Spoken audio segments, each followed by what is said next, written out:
The hot horse entering the 1988 Florida Derby Series was 49er, but the support for him was based upon the performances as the 2-year-old champion of the previous season. That and respect for his legendary trainer, Woody Stevens. This is the theme of our first long-form video, the 1988 Florida Series, One Last Run for Woody. That's next, right here on Tellaire's Thoroughbred Racing Review, for the best of horse racing history on YouTube.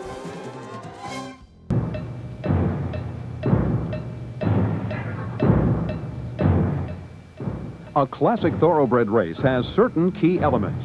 To enter, let alone win, is to have endured enormous pressure, to have fought a battle of attrition, watching some contenders drop by the wayside as yet others emerge. A classic race has a large purse, drawing top competition from all over the country. And most of all, a classic race has a tradition of champions, a history of legendary thoroughbreds who have proved themselves wherever they have raced. Thoroughbreds like Kelso, Bold Ruler, Carryback, and Spectacular Bid have proven their greatness time and again. And they've made the Florida Derby at Gulfstream Park a tradition of champions.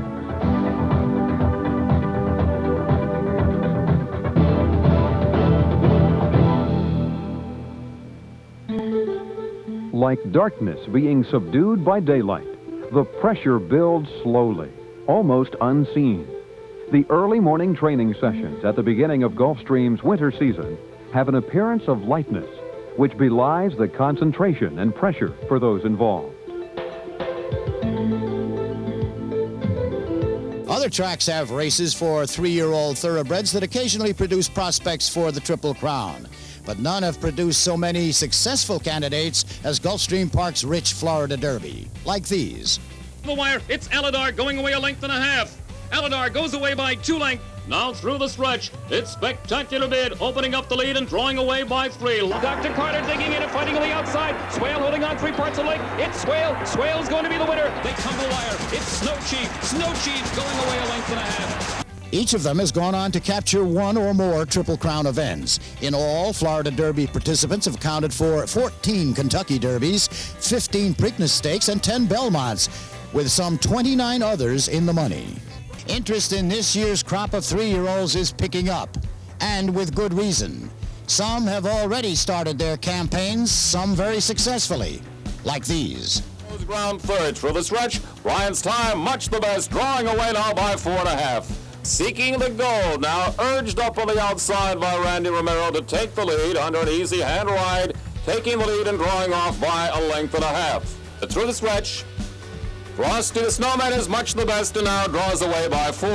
Along with Brewer, they come to the wire, above normal, going away by 2.5 lengths. It's going to be tight for a second. Evening, Chris. And so there you have 4 promising 3-year-olds, all with early 1988 victories and Triple Crown hopes.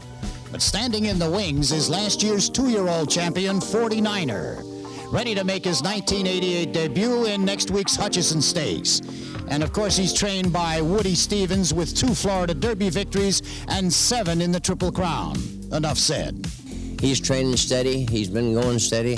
And I plan to work him tomorrow. And from now on, it'll be work. The vacation is over.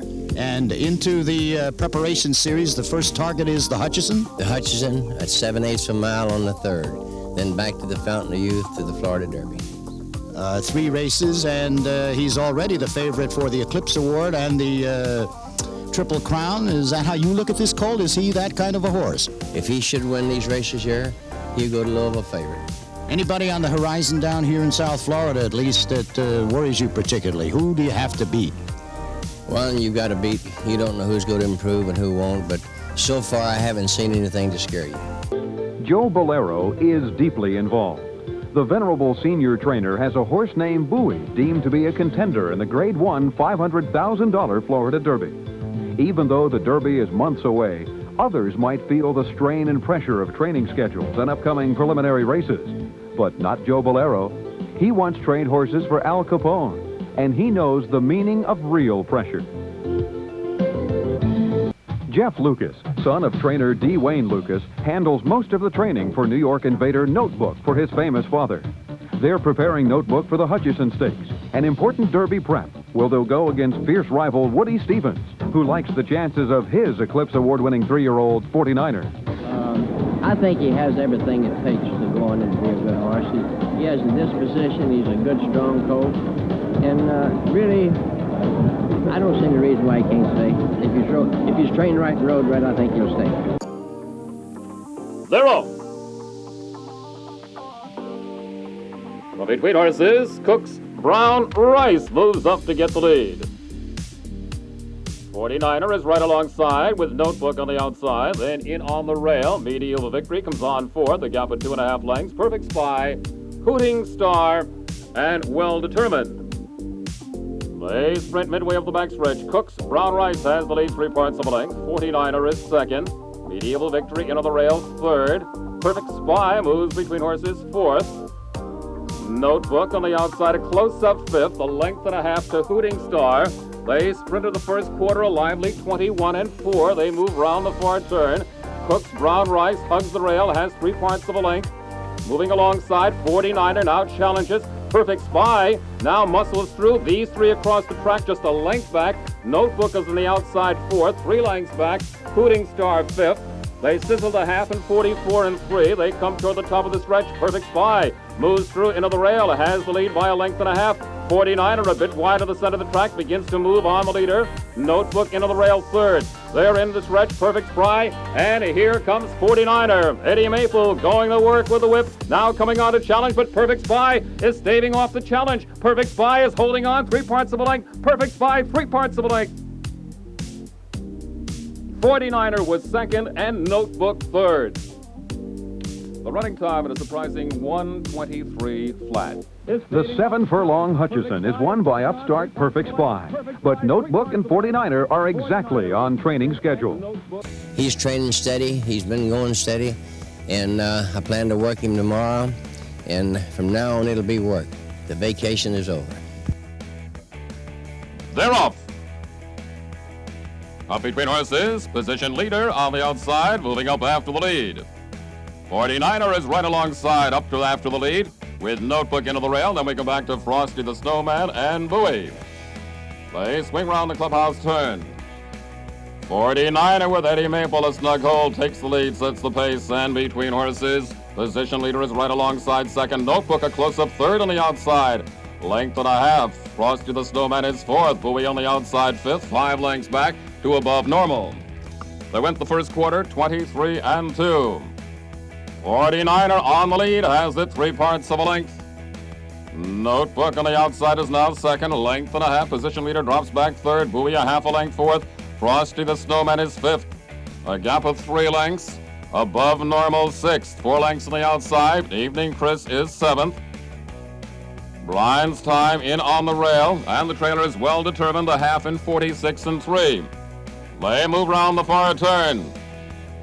49er continues to lead at a half a length, and Notebook trying now to catch the front runner.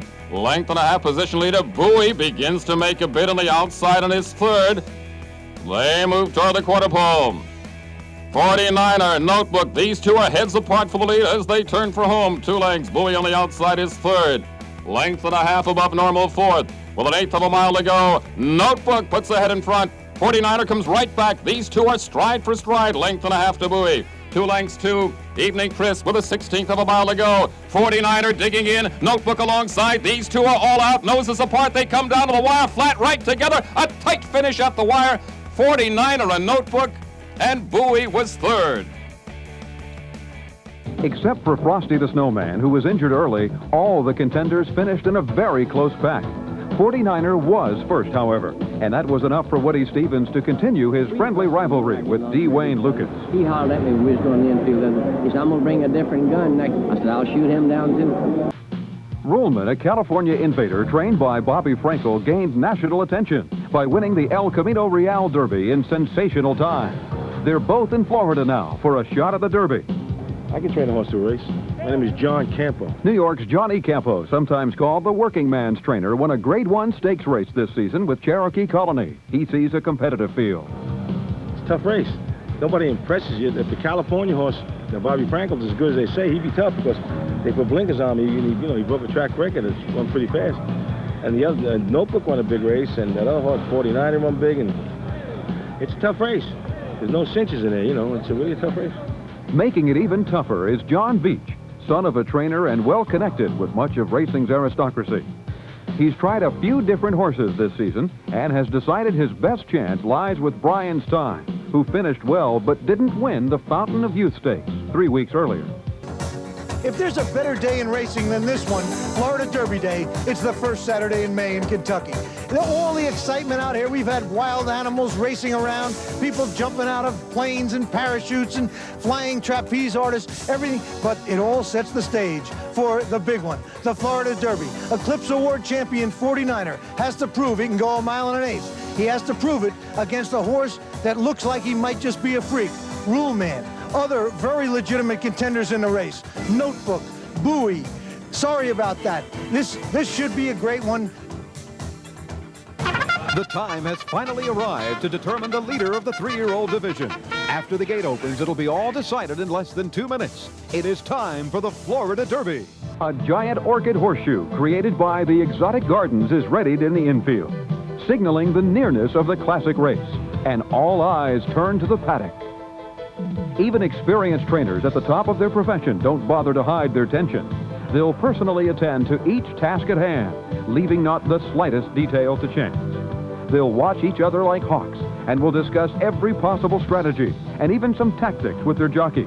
They'll miss nothing. Owners and partners are consulted and well-wishers are acknowledged. Knowing eyes look quickly over every ounce of opposing horseflesh. Many of the trainers have made jockey changes. Some have not. At any rate, riders up. Number 1 is Twice Too Many with Gary Bain. Number 2 is Sorry About That and Jose Santos. Number 3, Ruhlman with Pat Day. Number 4 is Brian's Time, Randy Romero in the saddle. Number 5 is Frosty the Snowman and Craig Perret. Number 6, Bowie and Early Fire. 7, Evening Chris and Mike Gonzalez. Number 8, Notebook with Lafitte Pinkeye. Number 9 is post-time favorite 49er and Eddie Maple. And lastly, number 10, Cherokee Colony and Jorge Velasquez. They're on the track for the running of the 1988 Florida Derby. The patrons will bet nearly $6 million today, a Florida record. They're off and running in the 37th Florida Derby. From the outside, 49er goes up to get the early pace. Notebook right with him, along with Frosty the Snowman, Twice Too Many, and Ruhlman. They're closely bunched. Then we come back to Cherokee Colony. Bowie, sorry about that. Brian's Time and Evening Chris. They sprint round the clubhouse turn. 49er takes the lead, has it by a length. Notebook just a length off the leader. Twice Too Many into the rail is third. Frosty the Snowman is fourth. Cherokee Colony on the outside fifth. Ruhlman between horses sixth. Length and a half. Bowie seventh. 2 lengths. Sorry about that, eighth. Then there's 7 lengths back. The Brian's Time and Evening Chris. They went the quarter in a good 23 flat. They're midway up the backstretch. 49er sets the pace, 3 parts of a length. Notebook right there with 49er, a length back. There goes Ruhlman, 2.5 back third. Cherokee Colony in contention on the outside is fourth. A length, Bowie fifth. Twice Too Many sixth. Sorry about that seventh. Frosty the Snowman is eighth. Evening Chris and Brian's Time. The half 46 and 3. They move around the turn. 49er digging in, holding it a length. Notebook second. Cherokee Colony begins to make a bid on the outside third. 2.5 lengths back. Bowie is fourth. Sorry about that fifth. Ruhlman in on the rail sixth.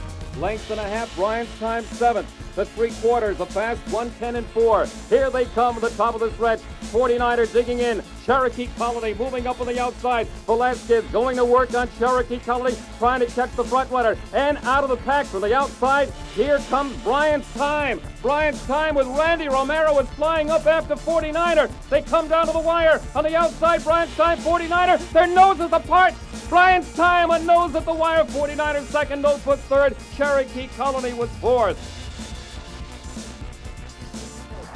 In an upset victory, Brian's Time edges 49er to become the 1988 Florida Derby champion. His name will stand beside other Florida Derby champions who have gone on to win 14 Kentucky Derbies, 15 Preaknesses, and 10 Belmonts. He's won a classic contest under tremendous pressure. The winner's circle ceremonies, presided over by Gulfstream President Douglas Don, are ample testimony that Brian's Time has won the 1988 Florida Derby in the tradition of a champion.